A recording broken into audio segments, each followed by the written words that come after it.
Si on imagine que ce sont les deux murs d'une église et qu'on vient construire cette voûte dessus. Dans une précédente vidéo, je parlais de ce type de voûte qu'on appelle des voûtes en plein cintre et qu'on retrouve beaucoup dans les églises. Je t'expliquais comment est-ce qu'on les construit, mais ce que je te disais pas, c'est qu'elles ont un impact considérable sur la structure du bâtiment. Ce qu'il faut se dire, c'est que cette maquette, elle est composée de matériaux très légers, mais que dans les faits, tout est en pierre, donc tout est très lourd. Ce qui va se passer, c'est que le poids naturel de la voûte va faire en sorte d'écraser celle-ci. Ça va générer l'écartement des murs. Ça va générer un effort qui va avoir tendance à les pousser vers l'extérieur. Si on rajoute à cela des efforts supplémentaires au poids, comme la neige par exemple, il peut arriver que la voûte, elle s'écrase tellement que soit elle, soit les murs s'effondrent.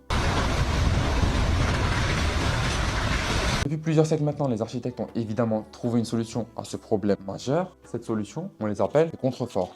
Les contreforts sont des structures qui vont venir se positionner à l'extérieur du bâtiment de sorte à contrer les efforts de la voûte. De cette manière, même si la voûte est écrasée et même si elle a tendance à repousser les murs vers l'extérieur, ces cales vont faire en sorte que rien ne bouge. Si tu as apprécié cette info, pense à liker et t'abonner. On se retrouve bientôt pour une nouvelle vidéo.